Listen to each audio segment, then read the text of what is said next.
저는 그날 선택했습니다. 돈이 아니라 진실을요. 하지만 진실은 항상 대가를 요구합니다. 그리고 그 대가는 생각보다 훨씬 무거웠습니다. 2024년 11월 17일 밤 1시 13분 저는 잠들지 못하고 있었습니다. 막연한 불안감이 가슴을 짓눌렀고 침대에 누워 천장만 바라보고 있었습니다. 그때였습니다. 복도 저편에서 낮은 소리가 들려왔습니다. 처음엔 TV 소린 줄 알았습니다. 하지만 귀를 기울이자 그건 TV가 아니었습니다. 서희야, 넌 정말 참 따뜻해. 시아버지의 목소리였습니다. 흐릿하지만 분명한 감정이 담긴 목소리였습니다. 그리고 그 이름, 서희. 우리 집에 6개월 전부터 와서 시아버지를 돌보던 요양보호사였습니다. 사장님, 오늘은 좀 어떠세요? 많이 힘드셨죠? 아니야, 서희가 있으니까. 내가 옆에 있으면 다 괜찮아. 저는 숨을 죽였습니다. 심장이 귀에서 뛰는 게 느껴졌습니다. 문손잡이에 손을 올렸습니다. 열어야 할까요? 하지만 저는 용기가 없었습니다. 그저 그 자리에 얼어붙어 문틈 너머의 소리만 들었습니다. 결국 저는 돌아갔습니다. 제 방으로. 그리고 그날 밤 한숨도 자지 못했습니다. 다음 날 아침 식탁은 평화로웠습니다. 햇빛이 들어오고 커피 향이 퍼졌습니다. 모든 게 평범했습니다. 오늘 날씨 좋네. 진아, 오늘 뭐 할 거야? 시아버지께서 물으셨습니다. 평소와 똑같은 목소리였습니다. 어젯밤의 그 목소리와는 전혀 달랐습니다. 오전엔 집에 있고요. 오후에 병원 예약 있으시잖아요. 병원?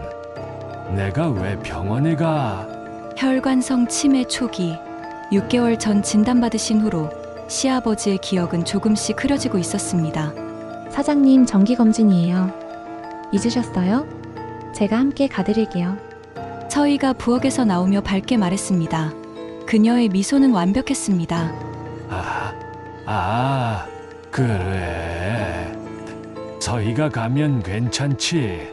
저는 그 순간을 잊을 수 없습니다. 시아버지의 눈빛이 서희를 볼 때만 달라졌습니다. 조금 더 또렷해지고 조금 더 따뜻해졌습니다. 서희가 처음 우리 집에 온 건 6개월 전 봄날이었습니다. 안녕하세요. 서희 요양케어센터에서 나온 김서희입니다. 현관문을 열자 서희가 서 있었습니다. 38살. 단정한 복장의 손에는 서류 파일을 들고 있었습니다. 첫인상은 좋았습니다. 아니, 너무 좋았습니다. 저희 아버지가 최근에 기억력이 많이 안 좋아지셔서요. 남편이 그녀를 안내했습니다. 우리는 절실했습니다. 시아버지를 혼자 두고 일을 나가는 게 불안했으니까요. 네, 혈관성 치매 초기 진단 받으셨다고요? 제가 유사한 케이스 많이 경험했어요. 걱정 마세요. 그녀의 말투는 전문적이었습니다. 자신감 있고 따뜻했습니다. 우리는 안심했습니다. 당신 누구요?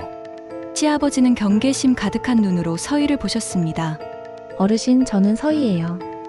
앞으로 어르신을 돕게 될 거예요. 서희는 무릎을 꿇고 시아버지의 눈높이에 맞췄습니다. 그리고 부드럽게 천천히 말했습니다. 그렇게 서희는 우리 집에 들어왔습니다. 처음엔 주 3회였습니다. 그 다음엔 주 5회로 늘었습니다. 그리고 한 달 후엔 매일 왔습니다. 어느새 그녀는 이 집의 중심이 되어 있었습니다. 서희는 완벽했습니다. 아침이면 시아버지의 약을 챙겼습니다. 점심이면 좋아하시는 음식을 만들었습니다. 저녁이면 함께 산책을 나갔습니다. 우리는 시간을 얻었습니다. 남편은 야근을 할 수 있었고 저는 회사 일에 집중할 수 있었습니다. 그리고 시아버지는 웃기 시작했습니다. 어느 날 오후 거실에서 시아버지와 서희가 오래된 사진 앨범을 보고 있었습니다. 이게 내가 회사 차렸을 때야. 그때는 정말 무섭고 설레고 그랬지. 정말요? 사장님, 그때 이야기 더 들려주세요. 시아버지는 신이 나셨습니다. 과거 이야기를 하실 때면 잠시나마 치매가 없는 것처럼 또렷해지셨습니다. 저는 그때 몰랐습니다. 서희가 과거를 캐는 게 단순한 관심이 아니라는 걸. 그녀는 계획하고 있었습니다. 치밀하게, 천천히, 훗날 제가 발견한 서희의 녹음 파일에는 이런 내용이 있었습니다. 녹음 11월 3일. 민식 사장님 상태 안정적. 가족들 신뢰도 높음. 이제 2단계 시작. 사장님은 과거를 좋아하신다. 과거만 보여드리면 된다. 그리고 사람은 고립되면 의지할 대상을 만든다. 나는 그 대상이 될 것이다. 서희의 통제는 서서히 그러나 확실하게 강화됐습니다. 서희 씨, 요즘 아버님 상태 어떠세요? 좋으세요. 다만 사장님이 자극을 많이 받으시면 안 좋거든요. 가능하면 저한테 미리 말씀해 주시면 제가 사장님 컨디션 봐서 조율할게요. 저는 고개를 끄덕였습니다. 전문가가 하는 말이니까요. 하지만 그 순간 제 안에서 뭔가 걸렸습니다. 조율이라는 단어가. 그럼 병원은 제가 같이 가도 될까요? 올케 언니, 제가 가는 게 나을 것 같아요. 사장님이 저한테 익숙하셔서요. 저는 물러났습니다. 그날부터 저는 천천히 시아버지로부터 밀려나기 시작했습니다. 병원 동행은 서희, 약 관리는 서희, 식사 준비는 서희, 그리고 시아버지의 카드까지. 저는 나중에 카드 명세서를 받습니다. 건강식품 48만 원, 의료용품 33만 원, 기타 27만 원. 영수증은 없었습니다. 6개월이 지나는 동안 영수증 없는 지출은 430만 원이 넘었습니다. 그날 밤 저는 늦게 돌아왔습니다. 남편은 출장 중이었고 시아버지는 주무셨을 시간이었습니다. 그런데 그때 복도 저편에서 낮은 소리가 들렸습니다. 저는 천천히 복도로 걸어갔습니다. 시아버지 방 문틈으로 불빛이 새어나왔습니다. 서희야, 넌 정말 나한테 왜 이렇게 잘해줘? 사장님이 좋으니까요. 그리고 사장님은 저를 지켜주신다고 하셨잖아요. 지켜준다고? 내가 네. 사장님은 누군가를 지킬 수 있는 사람이에요. 저는 그 순간 모든 게 무너지는 소리를 들었습니다. 손이 떨렸습니다. 문을 열어야 할까요? 하지만 저는 할 수 없었습니다. 희미하게 소파 삐걱거리는 소리가 들렸습니다. 그리고 멀리서 오래된 트로트 멜로디가 흘러나왔습니다. 서희야. 괜찮아요, 사장님. 여기선 우리 둘뿐이에요. 저는 도망쳤습니다. 제 방으로. 그리고 그날 밤 한숨도 자지 못했습니다. 다음 날 아침은 잔인할 만큼 평화로웠습니다. 올케 언니, 잘 주무셨어요? 오늘 날씨 진짜 좋네요. 서희는 밝게 웃으며 아침 식사를 준비했습니다. 저는 그녀의 얼굴을 똑바로 볼 수 없었습니다. 그날부터 저는 결심했습니다. 확인해야 한다고. 우리 집 현관에는 CCTV가 있었습니다. 저는 휴대폰 앱을 열고 지난 일주일치 영상을 돌려봤습니다. 그리고 발견했습니다. 새벽 2시 47분. 서희가 시아버지 방에서 나왔습니다. 머리는 흐트러져 있었고 검은색 낡은 원피스를 입고 있었습니다. 한 번이 아니었습니다. 11월 18일, 21일, 24일, 28일. 패턴이 있었습니다. 남편이 출장 가거나 제가 야근하는 날이었습니다. 며칠 후 저는 세탁실에서 그 원피스를 발견했습니다. 세탁 바구니 깊숙한 곳에 숨겨져 있었습니다. 향수 냄새가 났습니다. 저는 노트북을 켰습니다. 지난 6개월치 카드 명세서를 모두 정리했습니다. 영수증 없는 항목만 430만 원. 저는 서희를 시험해보기로 했습니다. 서희 씨, 아버님 건물 있잖아요. 그거 나중에 가족 명의로 정리하려고 하는데요. 서희의 표정이 순간 미묘하게 굳었습니다. 그건 제가 잘 모르는 분야라서요. 하지만 그녀의 눈은 말하고 있었습니다. 관심 있다고, 이미 계획하고 있다고. 그날 밤 저는 잠들지 않기로 했습니다. 방문을 조금 열어두고 복도를 지켜봤습니다. 1시 32분, 시아버지 방문이 열렸습니다. 사장님, 오늘도 힘드셨죠? 제가 옆에 있을게요. 서희야, 넌 참 좋은 사람이야.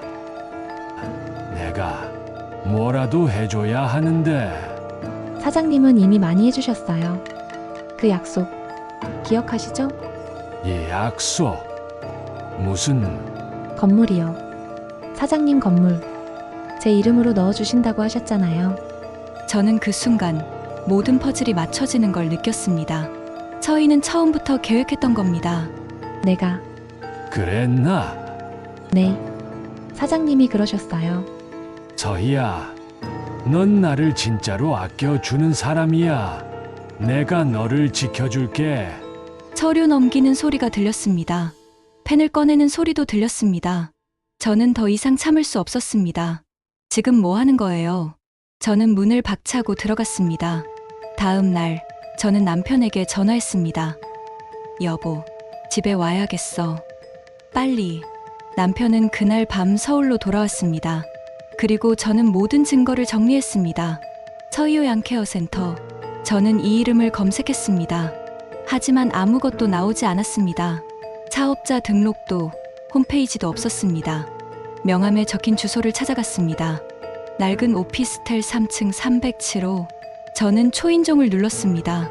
반응이 없었습니다. 관리실로 내려갔습니다. 307호요. 거기 몇 달 전에 빠져나갔어요. 한 6월쯤. 6월. 서희가 우리 집에 온 게 4월이었습니다. 거짓 주소, 거짓 신분. 모든 게 연극이었습니다. 경찰서에도 전화했습니다. 하지만 계약서가 없었습니다. 명확한 사기 증거도 부족했습니다. 하지만 저에게는 다른 방법이 있었습니다. 가족회의, 그리고 진실. 2024년 12월 8일, 저녁 7시. 우리는 거실에 모였습니다. 시아버지, 남편, 저, 그리고 서희. 아버지, 그리고 서희 씨. 오늘 할 얘기가 있어서 이렇게 자리 만들었어요. 네. 무슨 일이세요? 서희 씨, 서희요양 케어센터. 그거 실제로 있는 곳이에요? 서희의 표정이 순간 굳었습니다. 네, 물론이죠. 저는 서류를 테이블 위에 펼쳤습니다. 사업자 등록 조회 결과 해당 없음. 거짓말이에요. 사업자 등록 없어요. 주소도 가짜고 내가 직접 가봤어요. 올케 언니, 그건 제가 개인 사업자로 해서. 그럼 이건요? 저는 카드 명세서를 펼쳤습니다. 430만 원. 6개월 동안 430만 원. 영수증 하나 없이. 이거 어디에 쓴 거예요? 다 사장님 치료비예요. 그럼 이건요? 저는 녹음기를 테이블 위에 올렸습니다. 건물만 넘어오면 끝. 6개월 투자치고는 나쁘지 않아. 서희 자신의 목소리였습니다. 시아버지가 혼란스러운 표정으로 물으셨습니다. 이게 무슨 소리야? 아버님, 서희 씨가 건물 이전 서류 보여준 적 있으세요? 서유.